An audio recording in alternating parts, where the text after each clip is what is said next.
നമസ്കാരം, ഞാൻ ഡോക്ടർ വിവേക് ശശീന്ദ്രൻ. ഇന്ന് നമ്മൾ സംസാരിക്കാൻ പോകുന്നത് മീനിയേഴ്സ് ഡിസീസ്. ഒരുപക്ഷെ നേരത്തെയുള്ള വീഡിയോസിൽ ഞാൻ മെൻഷൻ ചെയ്തിട്ടുള്ളൊരു കാര്യമാണ് മീനിയേഴ്സ് ഡിസീസിനെ കുറിച്ച്. തലകറക്കത്തിന് അഥവാ വേർട്ടൈഗോയ്ക്ക് വളരെ കോമൺ ആയിട്ടുള്ളൊരു കണ്ടീഷനാണ് മീനിയേഴ്സ് ഡിസീസ്. എന്താണ് മീനിയേഴ്സ് ഡിസീസ്? ഞാൻ നേരത്തെ സൂചിപ്പിച്ചിട്ടുള്ളതാണ്, എന്നാലും ഞാൻ ഒന്നുകൂടെ അതൊന്ന് റീക്യാപ്പ് ചെയ്യാം. മീനിയേഴ്സ് ഡിസീസ് ക്ലാസിക്കലി അതിനകത്ത് 4 ലക്ഷണങ്ങളാണ് കാണാറുള്ളത്.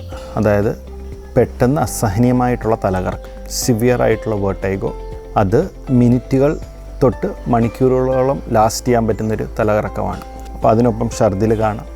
അതിന് പുറമെ ഏത് ഇയറാണ് എഫക്റ്റഡ്, ആ ചെവിയിൽ മൂളിച്ച എരപ്പ് അല്ലെങ്കിൽ ടിനിറ്റസ്. അതുകൂടാതെ ഈ ഒരു അറ്റാക്ക് വരുന്ന ടൈമിൽ പേഷ്യൻസിന് സിവിയർ അല്ലെങ്കിൽ ആ ചെവിയിൽ പേഷ്യൻ്റ് ഹിയറിംഗ് ലോസ് നോട്ടീസ് ചെയ്യും. 4ാമത്തെ ലക്ഷണം, ഇത് കൂടാതെ ചെവി കൊട്ടിയടച്ചൊരു ഫീൽ. അപ്പോൾ അതായത് വേർട്ടൈഗോ അല്ലെങ്കിൽ തലകറക്കം, മൂളൽ അല്ലെങ്കിൽ എരപ്പ്, കേൾവി കുറവ്, അതിന് പുറമെ ഒരു ഫുൾനെസ് അല്ലെങ്കിൽ കൊട്ടിയടഞ്ഞിരിക്കുന്നൊരു ഫീൽ. ജനറലി ഒരു ക്ലാസിക്കൽ മീനിയേഴ്സ് ഡിസീസ് എന്ന് പറയുമ്പോൾ ഈ ലക്ഷണങ്ങളെല്ലാം ഒത്തുചേർന്നാണ് വരുന്നത്. ഈ ഒരു അസുഖത്തിൻ്റെ പ്രത്യേകത എന്താണെന്ന് വെച്ചാൽ ഇതിന് ഒരു പാറ്റേൺ ഉണ്ട്. അതായത് പേഷ്യൻസിന് ഈ അറ്റാക്ക് വരുന്ന ടൈമിൽ ഭയങ്കര സിവിയർ ആയിട്ടുള്ള ഡിസ്ട്രെസ് കാണും, അല്ലെങ്കിൽ അസഹനീയമായിട്ടുള്ള തലകറക്കവും ഛർദിലും പേഷ്യൻ്റ് നിൽക്കാൻ വയ്യാത്തൊരു രീതിയിൽ കിടക്കുകയായിരിക്കും. പിന്നെ ഈ പറഞ്ഞ പോലെ ഇത് സെറ്റിലാകുന്ന ടൈമിൽ ഈ സിംറ്റംസ് എല്ലാം ഇമ്പ്രൂവ് ചെയ്യും. അതായത് കേൾവി മെച്ചപ്പെടും, എരപ്പ് ഒരുപക്ഷെ കുറഞ്ഞെന്നിരിക്കും, ഈ കൊട്ടിയടപ്പ് മാറും, തലകറക്കം നിൽക്കും. എന്നാൽ ഇത് ഇങ്ങനെ റിക്കർ ചെയ്ത് വന്നും പോയിരിക്കാം. അപ്പോൾ ഇതിൻ്റെ ഒരു ട്രീറ്റ്മെൻറ്റ് പലപ്പോഴും ഈ പറഞ്ഞ പോലെ ഇതിൻ്റെ ഫ്രീക്വൻസിയെ ബേസ് ചെയ്താണ് നമ്മൾ ഡിസൈഡ് ചെയ്യുന്നത്.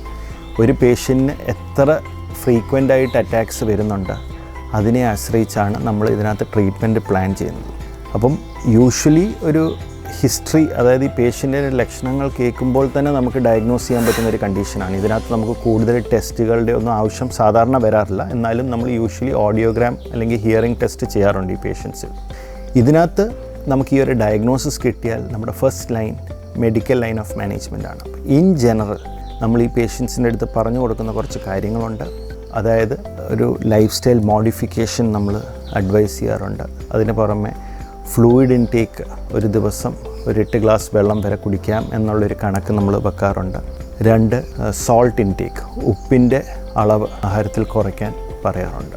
അതിന് പുറമെ നമ്മൾ ഇതിനുള്ള സ്പെസിഫിക് ആയിട്ടുള്ള മെഡിക്കേഷൻസ് ഉണ്ട്. അപ്പോൾ ഇത് നമ്മുടെ ഒരു വിശ്വാസം, അല്ലെങ്കിൽ ഈ മീനിയേഴ്സ് ഡിസീസ് നമ്മൾ പലപ്പോഴും പറയുമ്പോൾ ഈ ഇന്നർ ഇയറിൽ, അതായത് ഉൾ ചെവിയുടെ അകത്ത് ഒരു എൻഡോലിംഫാറ്റിക് സാക്ക് ഉണ്ട്. അത് ഡിസ്റ്റൻ്റ് ആകുന്നു, ഡയലേറ്റ് ആകുന്നത് കൊണ്ടാണ് ഈ സിംറ്റംസ് പേഷ്യൻസ് ഉണ്ടാകുന്നത് എന്നാണ് നമ്മൾ വിശ്വസിക്കുന്നത്. ആ ഫ്ലൂയിഡ്, അതിൻ്റെ ഒരു ഫോർമേഷൻ റെഡ്യൂസ് ചെയ്യാനായിട്ടുള്ള ടാബ്ലറ്റ്സ് നമ്മൾ പ്രിസ്ക്രൈബ് ചെയ്യാറുണ്ട്. അത് യൂഷ്വലി ലോങ് ടേം എടുക്കേണ്ടി വരും.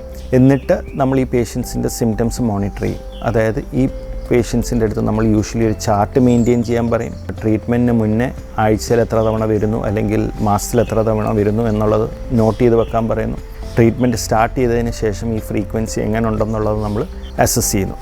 അപ്പം ട്രീറ്റ്മെൻറ്റ് തുടങ്ങുന്നതിന് മുന്നേ ട്രീറ്റ്മെൻറ്റ് തുടങ്ങിക്കഴിഞ്ഞുമുള്ള സിംറ്റമാറ്റിക് ഒരു ഇമ്പ്രൂവ്മെൻ്റ് ഉണ്ടോ ഇല്ലയോ എന്നുള്ളതിൻ്റെ ബേസിസിലാണ് നമ്മൾ ഇതിനകത്ത് ട്രീറ്റ്മെൻറ്റ് മുന്നോട്ട് കൊണ്ടുപോകുന്നത്. മെഡിക്കേഷൻസ് എടുത്ത് പേഷ്യൻസിന് സിംറ്റമാറ്റിക് ആയിട്ടുള്ള റിലീഫ് ഇല്ലെങ്കിൽ നമുക്ക് എന്തെല്ലാം ഓപ്ഷൻസ് ആണ് ഉള്ളത്? നമുക്കിതിനകത്ത് ട്രാൻസ്റ്റിംബാനിക് ഇഞ്ചെക്ഷൻ, അതായത് ചെവിയുടെ അകത്ത് അല്ലെങ്കിൽ ഇയർ ഡ്രമ്മിൽ കൂടെ നമുക്ക് ജെൻറ്റാമൈസിൻ പോലുള്ള മരുന്നുകൾ ഇഞ്ചെക്റ്റ് ചെയ്ത് ഒരു കെമിക്കൽ ലാബ്രിന്തക്ടമി അല്ലെങ്കിൽ അബ്ലേഷൻ എന്ന് പറഞ്ഞൊരു പ്രൊസീജിയർ നമുക്ക് ചെയ്ത് ഈ പറഞ്ഞ പോലെ റിഫ്രാക്ടറി ആയിട്ടുള്ള കേസുകൾ, അതായത് മെഡിസിൻസ് എടുത്ത് പ്രയോജനം വരാത്ത പേഷ്യൻസിലാണ് നമ്മൾ ഇങ്ങനത്തെ നെക്സ്റ്റ് ലെവൽ ഓപ്ഷൻസ് കൺസിഡർ ചെയ്യുന്നത്. അപ്പോൾ യൂഷ്വലി ഒരു 80% ഓഫ് ദ പേഷ്യൻസും നമുക്ക് ഫെയർലി നല്ലൊരു കൺട്രോൾ കിട്ടാൻ പറ്റുന്നതാണ് മെഡിക്കേഷൻസും ഈ പറഞ്ഞ മോഡിഫിക്കേഷൻസ് കൊണ്ടുവരുന്നത്. പിന്നെ ആ ഒരു 20% പേഷ്യൻസാണ് ബെനിഫിറ്റ് കിട്ടാതെ വരുന്നത്. ആ 20% പേഷ്യൻസിലുള്ള ഒരു നല്ല ശതമാനം പേഷ്യൻസിന് ഈ ട്രാൻസ്റ്റിംബാനിക് ഇഞ്ചെക്ഷൻ കൊടുത്ത് നമുക്ക് ഇമ്പ്രൂവ്മെൻറ്റ് കൊണ്ടുവരാൻ പറ്റുന്നതാണ്. എന്നാൽ അതിലും ചെറിയൊരു ശതമാനം പേഷ്യൻസിന് ചിലപ്പം ഇമ്പ്രൂവ്മെൻറ്റ് വന്നില്ലെന്ന് വരാം. അങ്ങനെയുള്ള പേഷ്യൻസിന് നമുക്ക് സർജിക്കൽ ഓപ്ഷൻസ് ഉണ്ട്. ഒരു സ്റ്റെപ്പ് ബൈ സ്റ്റെപ്പ് അല്ലെങ്കിൽ ഒരു ലാഡർ കോൺസെപ്റ്റാണ് ഇതിൻ്റെ മാനേജ്മെൻറ്റിൽ നമ്മൾ ഉപയോഗിക്കുന്നത്.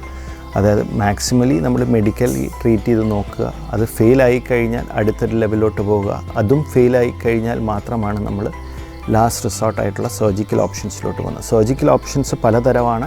അത് നമ്മൾ ഓരോ പേഷ്യൻറ്റിൻ്റെ ഒരു ഇൻഡിവിജ്വൽ അല്ലെങ്കിൽ ഒരു പേഷ്യൻറ്റിൻ്റെ ഹിയറിംഗ് ലെവൽസും വേറെ ചില കൺസിഡറേഷൻസ്, അതായത് ഏജും ബാക്കി കാര്യങ്ങളും എല്ലാം കണക്കിലെടുത്താണ് നമ്മൾ എന്ത് സർജറിയാണ് ഈ പേഷ്യൻറ്റിന് ബെനിഫിഷ്യൽ എന്നുള്ളൊരു തീരുമാനം നമ്മൾ എടുക്കുന്നത്. സർജിക്കൽ ഓപ്ഷൻസിനെ കുറിച്ച് ഞാൻ വേറൊരു വീഡിയോയിൽ സംസാരിക്കുന്നതായിരിക്കും. Thank you.